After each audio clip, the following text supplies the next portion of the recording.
ఈరోజు టాపిక్ పొద్దునుంచి అందరు స్టేటస్లో కానీ ఇన్స్టాలో కానీ ఎక్కడ చూసినా మదర్స్ డే స్పెషల్ అని పెడుతున్నారు. ఒక అతను రీల్ చూశాను. అమ్మా ఎన్ని దెబ్బలు కొట్టావమ్మా నువ్వు. ఫారెన్ నుంచి చేస్తున్నాడు, అమెరికా నుంచి రీలు.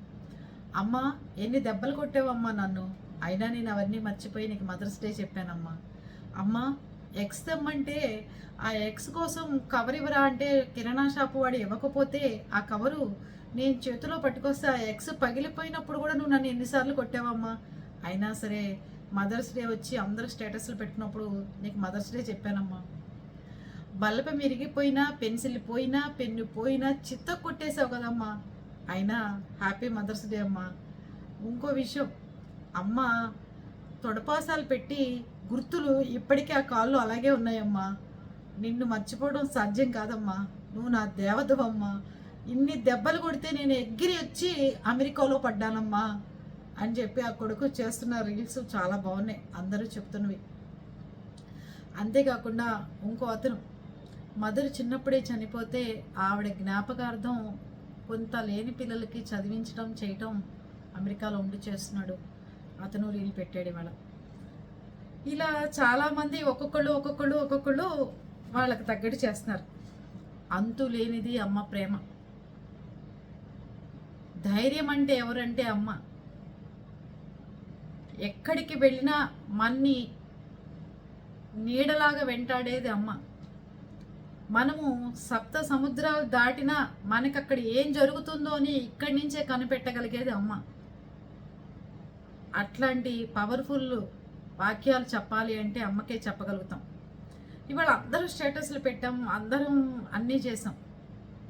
కానీ ఈ ఒక్కరోజు తర్వాత అమ్మని మనం ఏం చేస్తున్నాం, అమ్మని మనం ఎంత మిస్ అవుతున్నాం, అమ్మని మనం ఎన్ని మాటలు అంటున్నాం మనకు తెలియకుండా, అమ్మని ఎంత బాధ పెడుతున్నాం, అమ్మని ఎంతకి బాధ గురి చేస్తున్నాం మనం తెలిసి.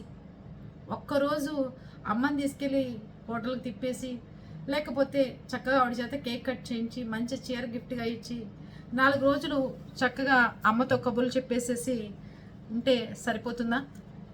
ఏం చేస్తున్నాం మనం? వాదనలాడుతున్నాం. కొంతమంది విషయంలో గొడవలు పెట్టుకుంటున్నాం.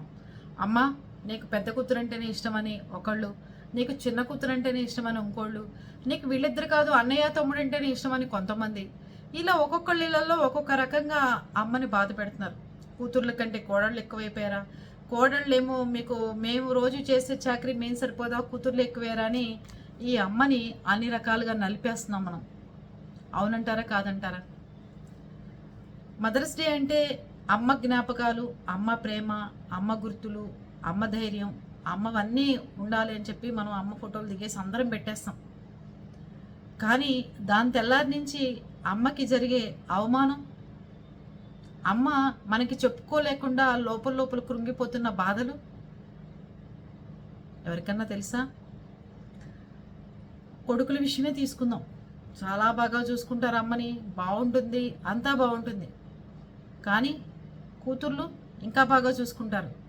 కానీ అమ్మ లోతు గుండెల్లో ఏం దాగుందనేది ఏ పిల్లలన్నా కూర్చుని, అమ్మ నీకేమైనా సమస్యలు ఉన్నాయా, నీకేమైనా బాధలు ఉన్నాయా, నీకు తీరాల్సిన కోరికలు ఏమైనా ఉన్నాయా, నువ్వు చూడాల్సిన ప్రదేశాలు ఏమైనా ఉన్నాయా అని అడుగుతున్నామా?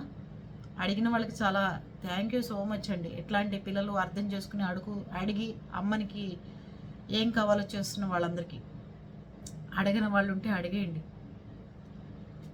అమ్మ గోరుముద్దలు పెట్టేటప్పుడు, మన చంకన వేసుకుని తిరిగినప్పుడు, ఆవిడికి నిద్ర లేని రాత్రులు మన కోసం గడిపినప్పుడు, ఆవిడికి ఎంత జబ్బు చేసినా మన్ని పక్కన వేసుకుని మనం ఇబ్బంది పడకూడదు, పడిపోతామేమో అని రెప్ప వేయకుండా చూసిన రోజులు, చనిపోయేదాకా తన పిల్లల్ని కంట్లో మనకి ఏదైతే కడిగుడ్డుందో దాంట్లో మన్ని దాచుకుందే తప్ప అమ్మ మన్ని వదిలిపెట్టదు. అవునా కదా? మన పిల్లల్ని కూడా మనం అదే చేస్తున్నాం కదా. ఇంకోటి చెప్పమంటారా? మనందరం చేసే తప్పు, చాలామంది చాలా వీడియోలు కూడా చేశారు. ఒక పిల్లలకి ఆస్తి ఉంటే ఇంకో పిల్లకి పంచమంటున్న తల్లి, ఇంకో పిల్లల దగ్గర నుంచి ఆస్తి తీసుకొచ్చి ఇస్తున్న తల్లి అని చాలామంది వీడియోలు చేశారు. కరెక్టే, మనం తల్లులైన తర్వాత తెలుస్తుంది ఆ బాధ ఎలా ఉంటుందనేది. మనం తల్లులుగా ఉండి ఆ ఒక పిల్లాడు సెటిల్ అయ్యి ఒక పిల్లాడు సెటిల్ కాకపోయినా, ఒక పిల్లవాడు ఉన్నవాడై ఉండి ఇంకో పిల్లవాడు లేనివాడైనా, ఒకడికి చదువు వచ్చి ఒకడికి పెద్ద ఉద్యోగం ఉన్నా మనం కూడా అదే పని చేస్తాం. కానీ మనం ఏం చేస్తాం వయసులో ఉన్నప్పుడు? ఏం చేస్తాం చెప్పండి? అమ్మ మీద ఎన్నో అబాండాలు వేస్తాం అమ్మ గురించి. అమ్మ డబ్బులు అడుగుతుంది, మా ఆయన సంపాదిస్తే అత్తగారవని అమ్మవని అమ్మే కదా. మా ఆయన సంపాదిస్తే తమ్ముళ్ళకి పెట్టమంటోంది, అన్నలకి పెట్టమంటోంది అని మనం ఊరికి అనేస్తాం. అదే మనకిద్దరు పిల్లలు పుట్టిన తర్వాత వాళ్ళిద్దరు బాగా మాట్లాడుకోకపోయినా, ఒకడు బాగా కడుపు నిండా తిని ఒకడికి తక్కువైనా కూడా మనం భరించలేం. ఏమంటారు? భరించగలుగుతున్నామా? భరించలేం. అదే ప్లేస్లో కూడా అమ్మ వచ్చింది కదా, అత్తవని అమ్మవని అదే ప్లేస్ నుంచి వచ్చిన వాళ్ళే కదా, మరి ఆవిడ ఎలా భరించగలుగుతుంది? అందుకని అమ్మ ఏదున్నా సరే సమానంగా ఉండాలి, కొడుకులు ఒకే హోదాలో పెరగాలి, ఒకే ఇదిలో ఉండాలి అని చెప్పి కోరుకునే వ్యక్తుల్లో మొదటి వ్యక్తి అమ్మ. మనం అది అర్థం చేసుకోకుండా ఇష్టారాజ్యంగా ఏది పడితే అది మాట్లాడతాం. ఇంకోటి, ఈ మధ్యకాలంలో మనందరం వింటున్నాం, వంతుల వారీగా అమ్మని చుట్టం ఎక్కువైపోయింది. ఎవరి కుదిరినాళ్ళు వాళ్ళు చక్కగా అమ్మని ఉంచుకోండి. ఎక్కడికన్నా ఊరు వెళ్తానన్నప్పుడు తమ్ముడి దగ్గర, అన్నయ్య దగ్గర, అక్క దగ్గర, చెల్లెల దగ్గర, ఇంకో అక్క దగ్గర దింపేసి అప్పుడు వెళ్ళి అక్కడ ఆవిడ ఉన్ననాళ్ళు ఉంటుంది. అంతేగాని ఆవిడనే పెట్టుకున్నారే, నా 3 నెలల కంటే నేను చూడలేనురా, 4 నెలల కంటే నా వల్ల కాదురా, 5 నెలల కంటే నేను చూడలేనురా, ఇలా వంతులు వ్యాపారం పెట్టుకోవద్దు. వాళ్ళకి ఏది ఇష్టమో, ఎక్కడుంటే కరెక్టో, వాళ్ళకి ఎక్కడ ఉండాలనుకుంటున్నారో ఆ ప్లేస్లో వాళ్ళని ఉండనివ్వండి. వాళ్ళని సెలెక్ట్ చేసుకొనివ్వండి. వాళ్ళకి ఎవరి దగ్గర ఉంటే బాగుంటుంది అనేది తల్లిదండ్రులు సెలెక్ట్ చేసుకోవాలి, పిల్లలు కాదు. పిల్లలు ఇష్టారాజ్యంగా కాదు, మేము 3 నెలలు మీరెవరు డిసైడ్ చేయడానికి? వాళ్ళు ఎక్కడ ఉండాలి? మిమ్మల్ని డిసైడ్ చేస్తుందా అమ్మ కానీ నాన్న కానీ? మిమ్మల్ని 3 నెలలే ఉంచుకున్నారా? ఎన్నేళ్ళు ఉంచుకున్నారు మిమ్మల్ని? ఎన్నేళ్ళు ఉంచుకుని పెంచారు? మరి అన్నేళ్ళు ఒక తల్లిని ఒక కొడుకు ఉంచుకోగలరా? మిమ్మల్ని 30 ఏళ్ళు తల్లి పెంచితే 30 ఏళ్ళు కాదు కదా, 3 నెలలు ఉంచుకోలేకపోతున్నారు ఒక తల్లిని, తండ్రిని కానీ. ఇది నేను ఏదో ఆవేశంగాను, ఏదో ఎవరికో లేకపోతే ఎవరికో కనువిప్పు కలిగించాలనో మాట్లాడట్లా. వాళ్ళ హృదయాల్ని మనం గాయపరుస్తున్నాం వంతుల వల్ల. వాళ్ళకి నచ్చిన ప్లేస్లో ఏ కొడుకు దగ్గర ఉంటే బాగుంటుంది, ఏ కోడల దగ్గర ఉంటే బాగుంటుంది, ఏ కూతురు దగ్గర ఉంటే బాగుంటుంది, ఏ అల్లుడి దగ్గర బాగుంటుందో వాళ్ళని సెలెక్ట్ చేసుకొనివ్వండి. బాధ్యతలు కాదు ఇక్కడ కావాల్సింది, వాళ్ళ కన్వీనియంట్ని చూడండి. ఇంటికి పెద్ద కొడుకు బాధ్యత, పెద్ద కూతురు బాధ్యత, చిన్న కొడుకు బాధ్యత, చిన్న కోడల బాధ్యత, ఈ బాధ్యతలు పెట్టద్దు వాళ్ళని ఎత్తిన. వాళ్ళ బాధ్యతలు పెట్టుకుని మనని పెంచి పెద్ద చేసి తిని తినక చేసినవంతా చేసేసారు. పెద్ద వయసు వచ్చిన తర్వాత వాళ్ళు కంఫర్ట్గా ఎత్తుకుంటారు. ఎవరి ఇంట్లో ఉంటే మనం సేఫ్గా ఉంటాం, ఎక్కడుంటే బాగుంటుంది అనేది ఎత్తుకుంటారు. వాళ్ళని డిసైడ్ చేసుకొనివ్వండి. నాన్న అమ్మ మీరు ఎక్కడ ఉంటారు, ఎక్కడ ఉండాలనుంది, సరే ఇక్కడ ఉండండి. ఏదైనా ఇబ్బంది, మనం ఇబ్బంది రాని రోజు ఉండదు.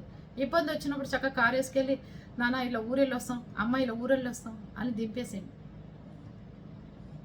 అంతేగాని ఇష్టరాజ్యంగా బలవంతంగా ఉంచుకోవడం, బలవంతంగా వాళ్ళని ఒక బంధించేసినట్టుగా ఉండటం, అది చాలా పెద్ద విషయంగా జరిగిపోతుంది ప్రతి చోట. వంతులు 3 నెలలకు ఒకళ్ళు, 3 నెలలకు ఒకళ్ళు, 3 నెలలకు ఒకళ్ళు అని చెప్పి అట్టి పెట్టుకోవడం. ఈ అపార్ట్మెంట్ కల్చర్ వచ్చిన తర్వాత పెద్దవాళ్ళకి ఇంకా ఎక్కువ రిస్క్ ఎక్కువైపోయింది. మామూలుగా ఇండిపెండెంట్ హౌస్ అయితే అరుగు మీద కూర్చున్న వాళ్ళకి తోస్తుంది, వచ్చే పోయే వాళ్ళతో కబుర్లు చెప్పుకుంటారు. ఈ అపార్ట్మెంట్ కల్చర్ వచ్చిన తర్వాత తలుపేసుకోవడం, నలుగురు ఉంటాం. సారీ, ఈ 4 గోడల మధ్యలోనే మాట్లాడుకోవాలి, ఈ 4 గోడల మధ్యలోనే విసుకులు కోపాలు. అదే కనుక ఇండిపెండెంట్ హౌస్ లేకపోతే ఊరి దగ్గర పల్లెటూర్ల దగ్గర ఇళ్ళు వాకిళ్ళు అయితే గుమ్మంలో కూర్చున్న పెద్దవాళ్ళందరికీ కాలక్షేపం అయిపోతుంది. ఎవడు పలకరించక్కర్లా. కోడలు నా వంక చూసి మొహం తిప్పుకుంది, అల్లుడు నన్ను చూసి పక్క నుంచి వెళ్ళిపోయాడు, కూతురు అసలు ఇవాళ పలకరించలేదు. ఇట్లాంటివి రామాయణాలు అన్నీ ఉండవు అక్కడ. అది మదర్స్ డే అంటే ఈరోజు మనం చాలా హ్యాపీగా ఉంటాం, చాలా ఇదిగా ఉంటాం, అంతా బాగుంటుంది. కానీ వాళ్ళ మనసుల్లో బాధ, వాళ్ళ మనసుల్లో ఆవేదన ఎట్లా? తల్లిదండ్రులకి ఇచ్చే పెద్ద వరం ఏంటంటే మనని కష్టపడి పెంచి పెద్ద చేసినందుకు మంచిగా చదువుకుని ప్రయోజకులయ్యి గొప్పవాళ్ళు అవడానికి. తల్లి చంకనేసుకుని ఒక లెవెల్ వరకే చూపిస్తుందట ప్రపంచాన్ని. తండ్రి మెడల మీదకి ఎక్కించుకుని నాకంటే నువ్వు గొప్పవాడివై ప్రయోజకుడివై ప్రపంచాన్ని ఎలాలరా నువ్వు అని చెప్పి తండ్రి చూపిస్తాట. నేను అవ్వటం కాదురా, నాకు మించి నువ్వు అవ్వాలి అని చెప్పి మెడల మీదకి ఎక్కించుకుని ప్రపంచాన్ని చూపిస్తాడు తండ్రి.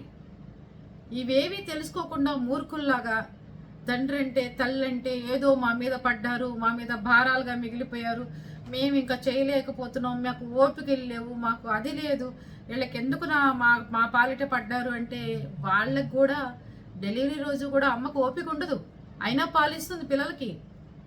కుట్లు బాధ భరిస్తూ నెప్పులు బాధ భరిస్తూ ఇంకో పిల్లాడిని కూడా ఉంటే వాడిని కూడా పక్కన కూర్చోపెట్టుకుని వీడికి పాలిస్తూ పెంచుతుంది అమ్మ. అదే అమ్మ నడుముకి వాడిని కట్టుకుని అదే అమ్మ ఆ కుట్లు భయంతోనే ఆ కుట్లు బాధతోనే ఇళ్ళన్ని చుమ్ముకుని తుడుచుకుని పనులు చేసుకుంది అదే అమ్మ. మరి ఇంత పెంచిన అమ్మని పెద్ద వయసు వచ్చేసరికి మా కోపికల్లో మేం చేయలేము, మేం చెందలేము అనే కాన్సెప్ట్ ఏంటి? 29 ఏళ్ళు మిమ్మల్ని 30 ఏళ్ళు పెంచిన తల్లికి 3 నెలల పాటు చుట్టానికి భయభ్రాంతులకు గురైపోయి బాధపడిపోయి ఫోన్లలో వాళ్ళకి వీళ్ళకి చెప్పేసి నానా గోల చేసి పడేస్తున్నారు, యాగీలు చేసేస్తున్నారు. మానెత్తి మీద పడింది బాధ్యత, మానెత్తి మీద పడింది బాధ్యత, మానెత్తి మీద పడింది బాధ్యత అని అందరూ మదర్స్ డే రోజు సంతోషంగా వీడియోలు పెట్టుంటారు. నేను పొద్దునుంచి అణుచుకుని పెడుతున్నా. ఎంతోమంది తల్లులు అనాథాశ్రమాలకు వచ్చేస్తున్నారు, ఎంతోమంది తండ్రులు రోడ్డు మీదకి వెళ్ళి ఆ బడ్డీ దగ్గర ఈ బడ్డీ దగ్గర కడుపులు నింపుకుంటున్నారు.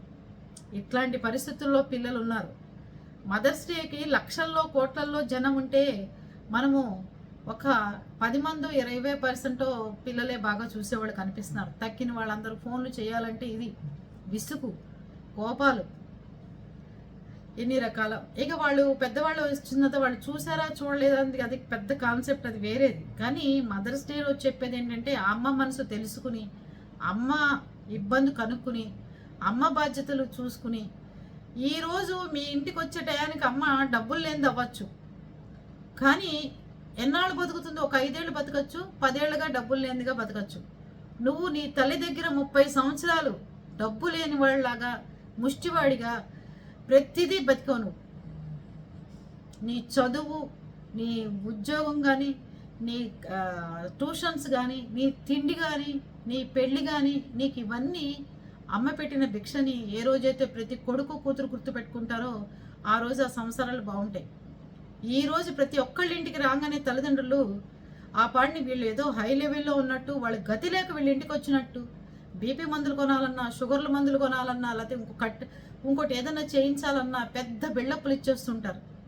మీరు ఎన్ని కాళ్ళు ఎరుక్కొట్టుకొచ్చారో, ఎన్ని చేతులు ఎరుక్కొట్టుకొచ్చారో, ఏం చేసి వచ్చారో అన్నీ వాళ్ళ తలలు భుజాల మీద వేసుకుని నడిపించుకొచ్చారు. అవునా కదా? అందుకని ఇలాంటి తల్లిదండ్రులకి మనం ఇచ్చే గొప్ప వరం ఏంటంటే, వాళ్ళు చనిపోయేటప్పుడు ఎప్పుడు దిగులు పడుతూ బాధపడుతూ చచ్చిపోయేటట్టుగా ఏ తల్లిదండ్రులకి కానీ అత్త మామకి కానీ చేయమాకండి. దిగులు పడుతూ మాత్రం ఏ మనిషి చనిపోకూడదు, బాధపడుతూ మాత్రం చనిపోకూడదు. ప్రశాంత్ అబ్బా చాలరా, నేను కన్నందుకు నా పిల్లలు గొప్పగా చూశారు, నేను కన్నందుకు నాకు ఇంతకంటే ఈ జీవితం అక్కర్లేదు, చూడాల్సినవన్నీ చూసాం అని ప్రతి తల్లిదండ్రులు గుండెల మీద చేసుకుని ఉండే విధంగా ప్రవర్తించండి. 30 సంవత్సరాలు పెంచితే అయ్యారు మీరు. ఒక కొడుకు అడుగుతాడు తల్లిని, అమ్మ నీ భుజం మీద తలకాయ పెట్టుకు పడుకుంటే చాలా బాగుందమ్మా, ఎన్నాళ్ళు పడుకోమంటావు ఇలాగా, ఎన్ని రోజులు ఉండమంటావమ్మా, ఇంత హాయినిస్తుంది నీ భుజం మీద పడుకుంటే, నా ప్రశాంతత మెంటల్ టెన్షన్ అంతా తగ్గుతోంది అని అడుగుతాట కొడుకు. అప్పుడు తల్లి చెప్పిన సమాధానం ఏంటో తెలుసా? నాన్న నీకు ఇంత హాయిగా ఉందంటే ఎన్నాళ్ళైనా పడుకోవచ్చు, నన్ను ఇంకో 4 భుజాలు మోసేదాకా నువ్వు పడుకోనన్నా నాకు ఇబ్బంది లేదు అని చెప్పిందట తల్లి. చూసారా? నేను చచ్చిపోయేదాకా నా భుజాల మీద నువ్వు పడుకోవచ్చు, నేను చచ్చిపోయేదాకా నా ఒళ్ళో నువ్వు పడుకోవచ్చు, నేను చచ్చిపోయేదాకా నీకు ముద్దలు కలిపి నోట్లో పెడతాను, ఏ రకమైన ఇబ్బంది నాకు లేదు నాన్న, నీకు టెన్షన్ లేకుండా ఉండటమే నాకు కావాలి, నీకు ఇబ్బంది కలగకుండా ఉండటమే నాకు కావాలి అని చెప్పింది తల్లి. అది నన్ను ఇంకో 4 భుజాల మీద మోసేదాకా నువ్వు నాకు భుజం మీద పడుకోనన్నా అని చెప్పిందిట. అది తల్లి మనసు అంటే. అందుకని అందరికీ మదర్స్ డే శుభాకాంక్షలు. ఈరోజు ఎవరు ఇంత ఇదిగా చెప్పారని తప్పుగా తీసుకోవద్దు.